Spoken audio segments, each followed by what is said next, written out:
Students, chemistry with Manish Soni YouTube channel पर आप सभी का एक बार वापस से स्वागत। आज इस वीडियो में हम शुरुआत करने जा रहे हैं रासायनिक बल गतिकी के लेक्चर नंबर 6 की।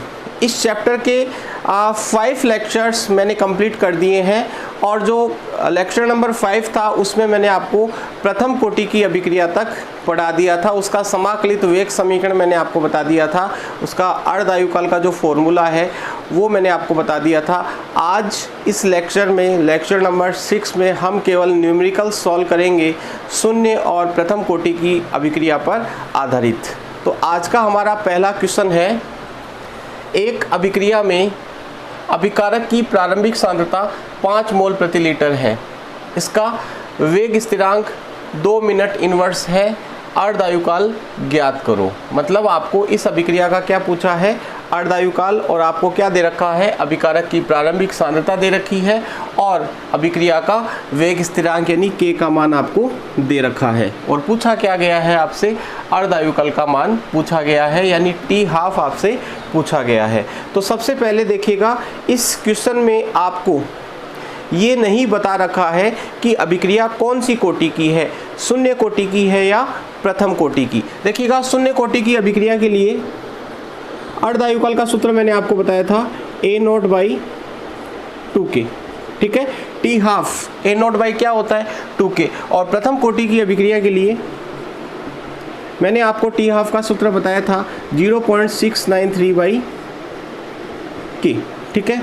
लेकिन आपको इस क्वेश्चन में कहीं पर भी ये नहीं बता रखा कि अभिक्रिया शून्य कोटि की है या प्रथम कोटि की। तो फिर हमें कैसे पता चलेगा कि हम ये वाला सूत्र काम में लें या फिर ये वाला सूत्र काम में लें। तो याद कीजिएगा, जब मैंने आपको वेग स्थिरांक k की इकाई पढ़ाई थी तब मैंने आपको बताया था कि k की इकाई को देख करके हम पहचान सकते हैं कि अभिक्रिया कौन सी कोटि की है। तो यहाँ पर आपको वेग स्थिरांक का जो मान दे रखा है वो मिनट इनवर्स में दे रखा है।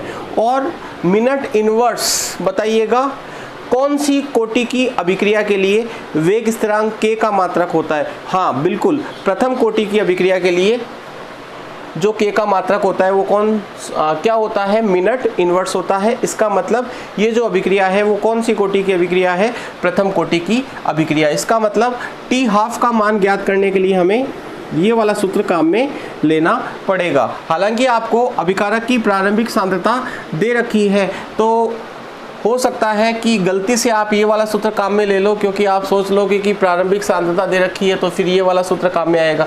नहीं, बिल्कुल नहीं आएगा। यहाँ पर प्रारंभिक जो सांद्रता है वो सिर्फ और सिर्फ आपको कंफ्यूज करने के लिए दे रखी है। तो यहाँ पर आपको प्रारंभिक सांद्रता का कोई उपयोग नहीं करना है, आपको केवल किसका उपयोग करना होगा, वेग स्थिरांक k के मान का। तो बताओ, ये वाला सूत्र काम में नहीं आएगा क्योंकि अभिक्रिया कौन सी कोटि की है, प्रथम कोटि की। कैसे पता चला, वेग स्थिरांक k का मात्रक देखकर। तो बताओ, t½ = क्या होता है, 0.693/K कौन सी कोटि की अभिक्रिया के लिए, प्रथम कोटि की अभिक्रिया के लिए। अब क्वेश्चन बहुत आसान है, k का मान रख देंगे 0.693 / K का मान कितना है बताओ, 2, ठीक है। इसको सॉल्व करोगे आएगा 0.346, लगभग कितना आ जाएगा, 0.346। और बताओ आंसर किस में आएगा, मिनट में, क्योंकि आपको वेग स्थिरांक k का मान किस में दे रखा है, मिनट इनवर्स में। तो यहाँ पर आप अगर मिनट इनवर्स लिखते हो 2 मिनट इनवर्स, तो बताओ मिनट इनवर्स ऊपर जाके किस में चेंज हो जाएगा, मिनट में। तो बताओ इस प्रश्न का सही उत्तर क्या होगा, t½ = 0.346 मिनट। क्वेश्चन नंबर 2 है, एक अभिक्रिया में अभिकारक की प्रारंभिक सांद्रता 5 मोल प्रति लीटर है, अभिक्रिया का वेग स्थिरांक k 2.5 मोल प्रति लीटर प्रति मिनट है, t½ ज्ञात कीजिए। अर्धआयुकाल का मान आपसे पूछा है, कोटि की जानकारी आपको नहीं दे रखी। तो सबसे पहले आप क्या करोगे, वेग स्थिरांक k का मान देख करके आप कोटि का पता लगाओगे। और यहाँ पर वेग स्थिरांक k का जो मान है आपको वो मोल प्रति लीटर प्रति मिनट में दे रखा है। और मैंने आपको बताया था कि मोल प्रति लीटर प्रति मिनट शून्य कोटि की अभिक्रिया के लिए वेग स्थिरांक k का क्या होता है, मान होता है। तो बताओ यहाँ पर आपको कोटि की जानकारी नहीं दे रखी, लेकिन आपने पता कर लिया वेग स्थिरांक k का मात्रक देख के कि अभिक्रिया कौन सी कोटि की अभिक्रिया है, शून्य कोटि की अभिक्रिया। तो बताओ शून्य कोटि की अभिक्रिया के लिए टी हाफ क्या होता है, a0/2k। ठीक है, a0 क्या होता है, अभिकारक की प्रारंभिक सांद्रता, और अभिकारक की प्रारंभिक सांद्रता आपको कितनी दे रखी है, 5 मोल प्रति लीटर। तो यहाँ पर लिख देंगे 5 2 इंटू k का मान आपको कितना दे रखा है, 2.5। ठीक है, 5 डिवाइडेड बाई 2 गुणा 2.5, सॉल्व करोगे कितना आएगा, 1। आंसर किस में आ जाएगा बताओ, मिनट में, क्योंकि आपको वेग स्थिरांक k जो दे रखा है वो किस में दे रखा है, मिनट में दे रखा है। तो इस प्रश्न का सही उत्तर क्या होगा, 1 मिनट। ठीक है, क्वेश्चन नंबर 3 है, एक प्रथम कोटि की अभिक्रिया के लिए k बराबर 2.303 मिनट इनवर्स है। इस अभिक्रिया को 99% पूरा होने में कितना समय लगेगा। ठीक है, क्वेश्चन क्या है वापस से सुन लीजिएगा। एक प्रथम कोटि की अभिक्रिया है और इस प्रथम कोटि की अभिक्रिया के लिए k का मान आपको गिवन है 2.303 मिनट इनवर्स, और ये कह रहा है कि इस प्रथम कोटि की अभिक्रिया को 99% पूरा होने में कितना समय लगेगा। तो आपको क्या पूछा गया है, आपको पूछा गया है कि T99% फाइंड आउट करो। T99% का मतलब है कि अभिक्रिया को 99% पूरा होने में कितना समय लगेगा। ठीक है, और k का मान आपको गिवन है कितना, 2.303 मिनट इनवर्स। तो देखिएगा इस क्वेश्चन को हम सॉल्व करने के लिए समाकलित वेग समीकरण, प्रथम कोटि की अभिक्रिया के लिए जो समाकलित वेग समीकरण है उसकी सहायता लेंगे। और बताओ प्रथम कोटि की अभिक्रिया के लिए समाकलित वेग समीकरण क्या होता है, KT = 2.303 log base 10 A0 divided by A। ठीक है, क्या पूछा गया है, T पूछा गया है, तो T बराबर हो जाएगा 2.303 divided by K log A0 by A। k का मान आप कितना रखोगे, 2.303। अब यहाँ पर मेन बात यह है कि आपको A0 और A का मान रखना आना चाहिए, और इस टाइप के क्वेश्चंस बोर्ड एग्जाम में भी पूछे जाते हैं। तो इस टाइप के क्वेश्चन को सॉल्व करने के लिए आपको मेन बात ध्यान रखनी है कि आपको A0 और A का जो मान है वो किस प्रकार से रखें। तो देखिएगा A0 क्या होती है बताओ, अभिकारक की प्रारंभिक सांद्रता होती है। A0 क्या होती है, अभिकारक की प्रारंभिक सांद्रता।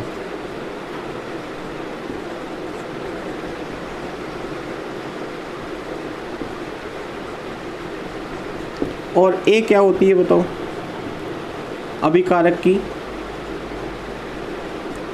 अंतिम सांद्रता। A0 होती है अभिकारक की प्रारंभिक सांद्रता और A होती है अभिकारक की अंतिम सांद्रता। ये क्या कह रहा है क्वेश्चन, आपको कह रहा है कि अभिक्रिया को 99% पूरा होने में कितना समय लगेगा। तो एक बात मुझे बताइएगा कि जब अभिक्रिया 99% पूरी हो जाएगी तो बताओ अभिकारक की सांद्रता 99% पूरा होने के बाद में अभिकारक की सांद्रता कितने प्रतिशत शेष रहेगी, 1%। आप ऐसे समझिएगा कि आपने कोई काम 99% पूरा कर लिया, 99% आपने कोई काम क्या कर लिया, पूरा कर लिया। तो बताओ अब आपका काम कितने प्रतिशत बाकी है, 1%। सही बात है कि नहीं है। तो ये क्या कह रहा है कि अभिक्रिया कितने प्रतिशत पूरी हो गई, 99% पूरी हो गई। तो बताओ अब अभिकारक की कितनी सांद्रता शेष बचेगी जब अभिक्रिया कितने प्रतिशत पूरी हो जाएगी, 99%। तो बताओ कितने प्रतिशत शेष बचेगी, 1%। तो अभिकारक की प्रारंभिक सांद्रता जो है वो आप मान लीजिएगा, मैंने मान ली कि अभिकारक की प्रारंभिक सांद्रता, माना अभिकारक की प्रारंभिक सांद्रता, इसमें दे नहीं रखी है तो आपको माननी पड़ेगी, प्रारंभिक सांद्रता कितनी मानोगे, कुछ भी मान सकते हो आप, x मान सकते हो आप, 100 मोल प्रति लीटर मान सकते हो, 1 मोल प्रति लीटर मान सकते हो, कुछ भी आप मान सकते हो। कैलकुलेशन इजी रहे इसके लिए मैंने मान ली कि अभिकारक की प्रारंभिक सांद्रता 100 मोल प्रति लीटर थी। प्रारंभिक सांद्रता कितनी मान ली मैंने, 100 मोल प्रति लीटर। अब ये कह रहा है कि अभिक्रिया 99% क्या हो गई, पूरी। इसका मतलब अभिकारक की जो प्रारंभिक सांद्रता है उसमें से 99% सांद्रता जो थी वो तो किस में बदल गई, उत्पाद में। तो बचेगी कितनी, 1%। तो बताओ अंतिम सांद्रता कितनी होगी।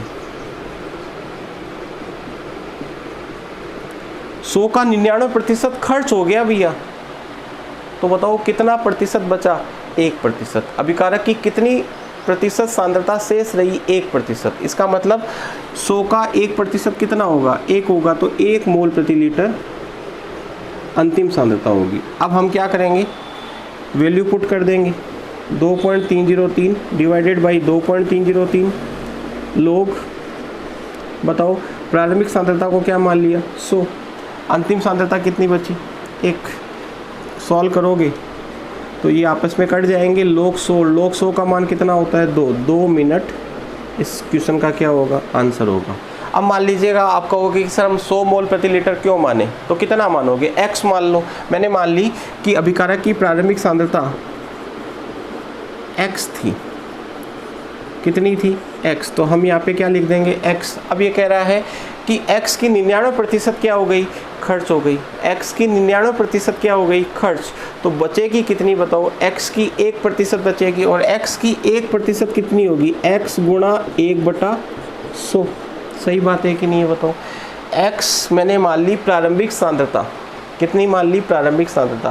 क्वेश्चन क्या कह रहा है कि अभिक्रिया 99% पूरी हो गई। ये बात आपको समझना बहुत जरूरी है, क्योंकि इसी पे बेस्ड न्यूमेरिकल्स बोर्ड एग्जाम में मैक्सिमम पूछे जाते हैं। तो अभिकारक की प्रारंभिक सांद्रता मैंने क्या मान ली, x, और x का 99% खर्च हो गया। तो बताओ x का कितना प्रतिशत बचा, 1, और x का 1% कैसे निकालोगे, x गुणा 1/100, x से x कट जाएगा, 100 ऊपर आएगा, तो बताओ 2.303 लोग 100। आंसर कितना आने वाला है, डिवाइडेड बाई 2.303 भी है ना, ये आपस में कट जाएंगे, log 100 का मान कितना होता है, 2। अब मान लीजिएगा आप कह दो सर हम x भी क्यों माने, तो कुछ और मान लो भैया, कुछ भी मान लो आप यहाँ पर, और कुछ भी मानोगे तो आंसर कितना आने वाला है, 2 ही आने वाला है। तो ये था क्वेश्चन नंबर 3। क्वेश्चन नंबर 4 है, एक प्रथम कोटि की अभिक्रिया को 99% पूर्ण होने में लगने वाला समय 90% पूर्ण होने में लगने वाले समय का कितने गुना होगा। वापस से सुन लीजिएगा, क्वेश्चन क्या है कि एक प्रथम कोटि की अभिक्रिया है, इसको 99% पूर्ण होने में लगने वाला जो समय है वो 90% पूर्ण होने में लगने वाले समय का कितने गुना होगा। इसका मतलब आपको क्या फाइंड आउट करना पड़ेगा, आपको फाइंड आउट करना पड़ेगा T99 डिवाइडेड बाई T90। ये चीज़ आप फाइंड आउट करोगे ना, तब आपको पता चलेगा कि प्रथम कोटि की अभिक्रिया को 99% पूरा होने में लगने वाला जो समय है वो 90% पूरा होने में लगने वाले समय का कितने गुना होगा। इसका मतलब आपको पहले T99% निकालना पड़ेगा, फिर क्या निकालना पड़ेगा, T90 निकालना पड़ेगा, फिर दोनों का क्या करोगे, अनुपात करोगे। अनुपात करके जो भी संख्या आएगी उसके थ्रू आप पता कर लोगे कि T99 is equal to T90 का कितने गुना होगा। तो देखिएगा, सबसे पहले हम T99 फाइंड आउट करेंगे, ठीक है, और फिर हम फाइंड आउट करेंगे T90, ठीक है। 99% पूरा होने में लगने वाला समय, 90% पूरा होने में लगने वाला समय, और इन दोनों को ज्ञात करने के लिए हमें सहायता लेनी होगी प्रथम कोटि की अभिक्रिया के लिए समाकलित वेग समीकरण की। और समाकलित वेग समीकरण क्या होती है बताओ, KT is equal to 2.303 log base 10 अभिकारक की प्रारंभिक सांद्रता डिवाइडेड बाई अंतिम सांद्रता। इसी प्रकार इधर भी हम फॉर्मूला लिख लेते हैं, KT is equal to 2.303 log base 10 A0 by A, ठीक है। अब बताओ आपसे क्या पूछा है, T पूछा है, तो K को कहाँ ले लो, नीचे ले लो, इसके भी K को कहाँ ले लो, 2.303 के नीचे ले लो, ठीक है। यहाँ पे हम फाइंड आउट करेंगे T 99% और यहाँ पे हम फाइंड आउट करेंगे T 90%, ठीक है। चलो सॉल्व करते हैं। 2.303 डिवाइडेड बाई K का मान आपको दे नहीं रखा है, K से कट जाएगा, 2.303 भी 2.303 से कट जाएगा, एक बार लिख लेते हैं। 2.303 डिवाइडेड बाई K लोग, बताओ 99% अभिक्रिया पूरी होगी तो बताओ कितने प्रतिशत शेष बचेगी? 1%। इसका मतलब मैं प्रारंभिक सांद्रता को मान लूँ 100 मोल प्रति लीटर, तो अंतिम सांद्रता कितनी होगी? 1 मोल प्रति लीटर। T90 निकालते हैं, अभी सिखाया ना आपको मैंने। 2.303 डिवाइडेड बाई के लोग प्रारंभिक सांद्रता को मैंने मान लिया 100, तो बताओ अंतिम कितनी बचेगी? 90% अभिक्रिया पूरी हो गई तो बताओ कितने प्रतिशत शेष रही? 10%। यानी शुरू में यदि मैं 100 मोल प्रति लीटर अभिकारक की सांद्रता मान लूँ तो अंतिम कितनी बचेगी? 10। ठीक है, सॉल्व करते हैं। ये आ जाएगा 2.303 डिवाइडेड बाई के log 100। log 100 का मान कितना होता है बताओ? 2, तो यहाँ पे लिख देंगे गुणा 2, और T 90% इज इक्वल टू हो जाएगा 2.303 डिवाइडेड बाई के log 100/10 का मतलब log 10, और log 10 का मान कितना होता है? 1, तो यहाँ पे हम लिख देंगे 1। ठीक है, अब देखो T99% डिवाइडेड बाई T 90%। ठीक है, T99% कितना आया बताओ? 2.303 गुणा 2 के। ठीक है, T90 का मान बोलो। 2.303 डिवाइडेड बाई के गुणा 1। ठीक है, के से के कट जाएगा, 2.303 से 2.303 कट जाएगा। बताओ T99% डिवाइडेड बाई T 90% कितना आएगा बताओ? 2/1। इसका मतलब T99% इज इक्वल टू क्या हो जाएगा? 2 गुणा T 90%। इसका मतलब हम कह सकते हैं कि प्रथम कोटि की अभिक्रिया को 99% पूरा होने में लगने वाला जो समय होता है वो 90% पूरा होने में लगने वाले समय का कितने गुना होता है बताओ?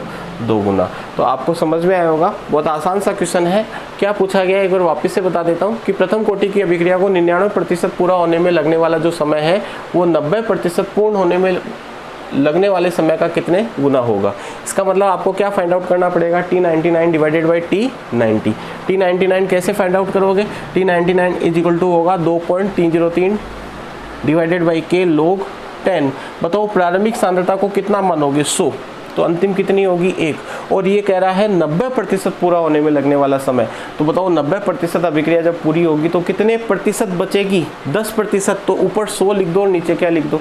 10 लिख दो। इसको सॉल्व किया तो ये आया, इसको सॉल्व किया तो ये आया, और फिर T99 में T90 का भाग दिया तो बताओ 2/1 आ गया। इससे सब चीज़ें आपस में क्या हो जाएगी? कैंसिल आउट हो जाएगी। तो T99 इज इक्वल टू क्या हो जाएगा? 2 गुणा T90। इसका मतलब प्रथम कोटि की अभिक्रिया को 99% पूरा होने में लगने वाला जो समय है वो 90% का कितने गुणा होगा? 2 गुणा होगा। और इस प्रकार के क्वेश्चंस बोर्ड एग्जाम में निश्चित रूप से पूछे जाते हैं, तो आपको सीख लेने चाहिए। राजस्थान बोर्ड की जो बुक है उस बुक के कुछ क्वेश्चंस सॉल्व करेंगे जो आधारित है शून्य एवं प्रथम कोटि की अभिक्रिया पर। यहाँ पर मैं केवल महत्वपूर्ण प्रश्नों की चर्चा करूँगा। तो पहला प्रश्न है, शून्य कोटि की अभिक्रिया के लिए वेग स्थिरांक k की इकाई होगी।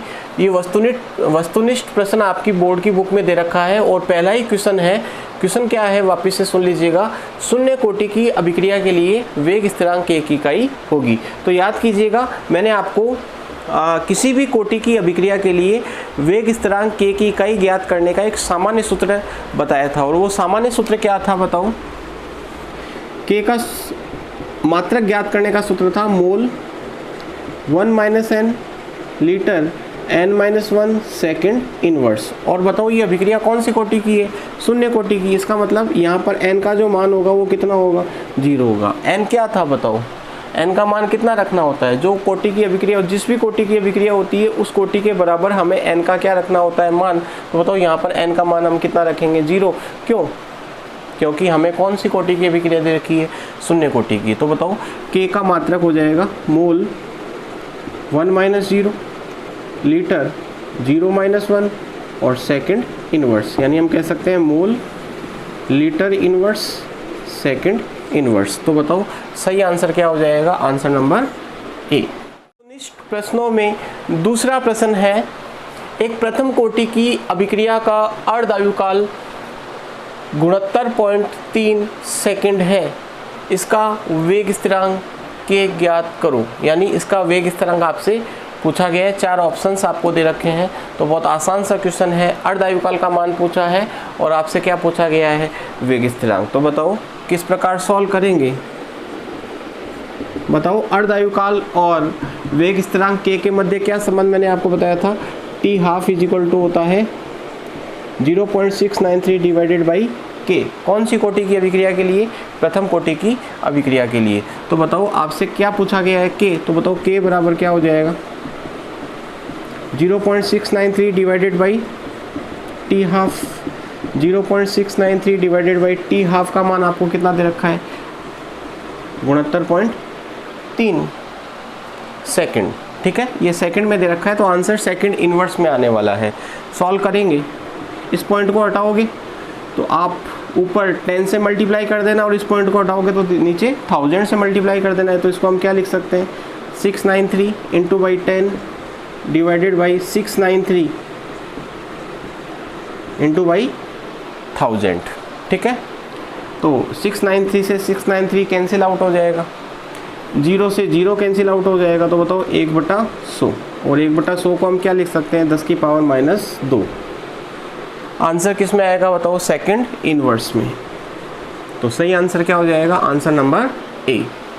वस्तुनिष्ठ प्रश्नों में प्रश्न संख्या 3 जो आपकी बुक में दे रखी है वो है, एक अभिक्रिया का वेग स्थिरांक 7.239 गुणा 10⁻⁻4 सेकंड इनवर्स है, अभिक्रिया की कोटि होगी। तो बहुत आसान सा क्वेश्चन है। देखिएगा, आज के लेक्चर को जब मैंने शुरू किया था तो जो पहला क्वेश्चन था उसमें मैंने आपको बताया था कि किसी भी अभिक्रिया के वेग स्थिरांक का मात्रक देख करके हम उसकी कोटि का पता लगा सकते हैं। और ये बात मैंने आपको कल भी बताई थी। क्या बताई थी कि किसी भी अभिक्रिया के वेग स्थिरांक के का मात्रक देखकर हम ये पता लगा सकते हैं कि वो अभिक्रिया कौन सी कोटि की होगी। तो बताओ यहाँ पर जो के का मात्रक आपको दे रखा है वो क्या दे रखा है, सेकंड इनवर्स। और सेकंड इनवर्स जो है वो प्रथम कोटि की अभिक्रिया के लिए के का क्या होता है, मात्रक। तो बताओ इस प्रश्न का सही उत्तर क्या होगा, 1।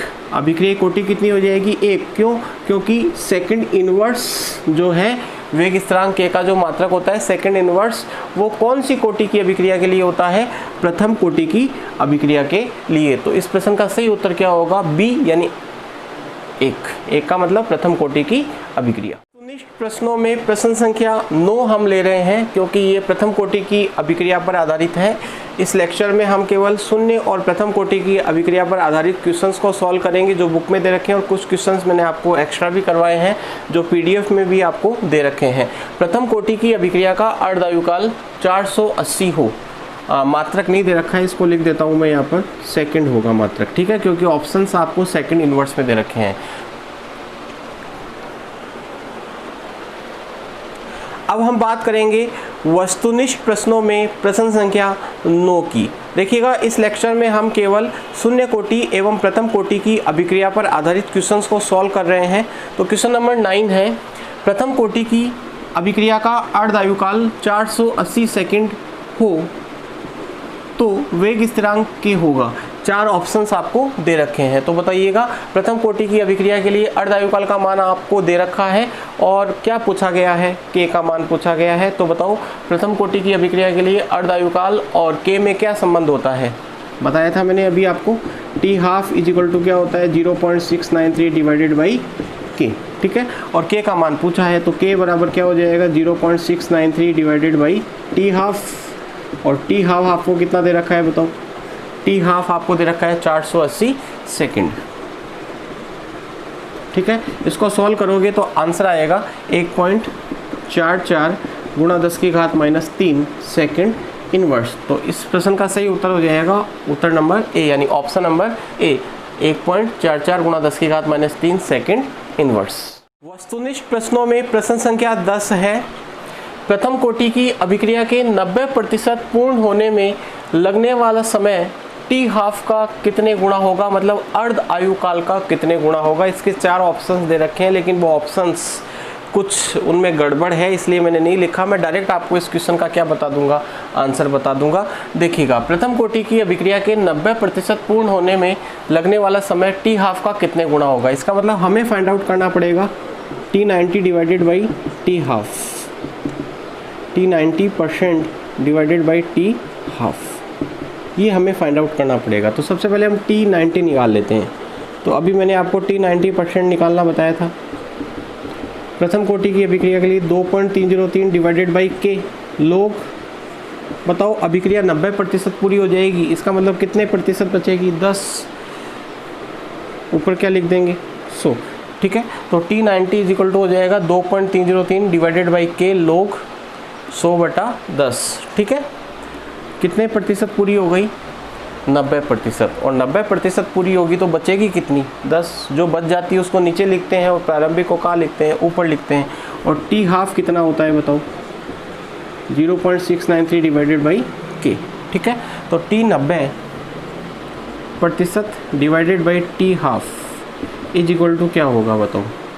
2.303 डिवाइडेड बाई के लोग, ये 100/10 का मतलब लोग 10 हो जाएगा। और लोग 10 का मान कितना होता है? 1। तो यहाँ पे हम लिख देंगे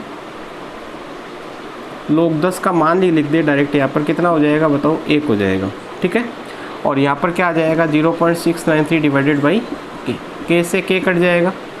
तो बताओ 2.303 में किसका भाग लगेगा? 0.693 का। इसको सॉल्व करोगे आएगा 3.3। तो बताओ यहाँ पर T90 इज इक्वल टू कितना हो जाएगा?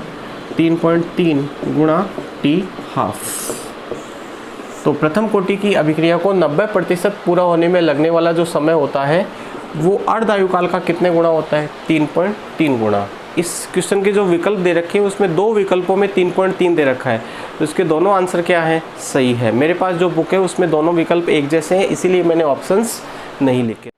तो देखिएगा, मैंने आपको शून्य कोटि एवं प्रथम कोटि की अभिक्रिया पर आधारित कुछ क्वेश्चन सॉल्व करवा दिए हैं और कुछ क्वेश्चंस बुक में और दे रखे हैं, जैसे लघुरात्मक प्रश्न 3, 4, 17, 19, 20, 21 और 22। और ये सारे क्वेश्चन जो हैं वो मैं अगले वीडियो में डिस्कस करूँगा।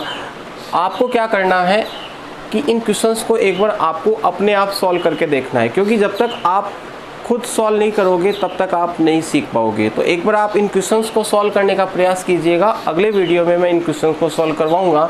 क्वेश्चन संख्या कौन कौन सी बताई मैंने आपको? 3, 4, 17, 19, 20, 21 और 22। तो मिलते हैं अगले वीडियो में इन क्वेश्चंस के साथ। तब तक के लिए धन्यवाद। जय हिंद, जय भारत।